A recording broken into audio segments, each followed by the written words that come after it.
Tatlong suspect ang arestado ng Philippine National Police Highway Patrol Group sa paglabag sa Republic Act 10883 or the new Anti-Carnapping Act of 2016 dahil sa pagnanakaw ng mga ito ng isang motorsiklo sa Barangay Pandakaki, Mexico, Pampanga.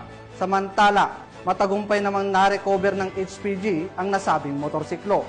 Patrolman Mark Roland Feliciano sa balita. Isang aksyon ng HPG Pampanga kasama ang mga kapulisan ng Hermosa Municipal Police Station ay nahuli ang tatlong sospek sa pagnanakaw ng motorsiklo nitong Miyerkules, 9 ng Hulyo ng taong kasalukuyan sa Barangay Pandakaki, Mexico, Pampanga. Kinilala ang mga sospek na si alias Renren, 16 na taong gulang, si Jenjen, 15 taong gulang na parehas na taga Pampanga, at si Hart na 15 taong gulang na taga Tarlac. Ang pagkakaaresto sa mga sospek ay mula sa reklamo ng biktima na ayon dito nakapark lamang ang kanyang motorsiklo sa labas ng kanilang bahay. Agad namang itong inaksyonan at nirespondihan ng HPG. Noong Hulyo 2025, naganap na alas 3:30 ng madaling araw, ay nagkaroon ng follow-up operation sa may National Housing Authority sa Barangay Pandakaki, Mexico, Pampanga, na nagresulta sa pagka-aresto ng 3 tao, isang babae, 2 lalaki, at ang pag-recover ng isang Suzuki Raider na kulay asul.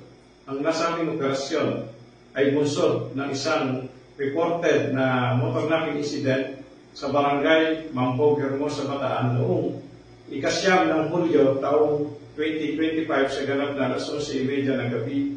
Binasahan nga ang mga sospek ng kanilang karapatan sa salitang kanilang nauunawaan at ngayon ay nasa kustodiya ng Provincial Highway Patrol Team Pampanga para sa dokumentasyon at tamang disposisyon habang inihahanda ang kasong naaangkop sa mga ito. Samantala ang nasabing motorsiklo ay sasailalim sa macro etching examination at magsisilbing ebidensya laban sa mga sospek. Ito na lang ang paalala ng HPG sa ating mga kababayan.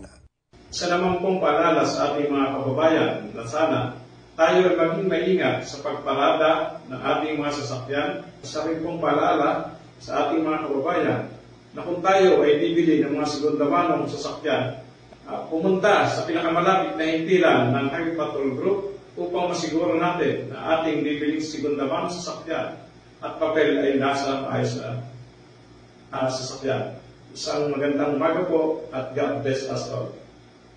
Sa anumang katanungan, reklamo o impormasyon, ang himpilan ng HPG mula Luzon, Visayas at Mindanao ay palaging bukas upang kayo'y tulungan. Kami ang Guardian of the Highways, ang kakampi nyo sa kalsada na patuloy na magbibigay ng serbisyong HPG. Dahil dito sa ating bagong Pilipinas, ang gusto ng pulis, ligtas ka.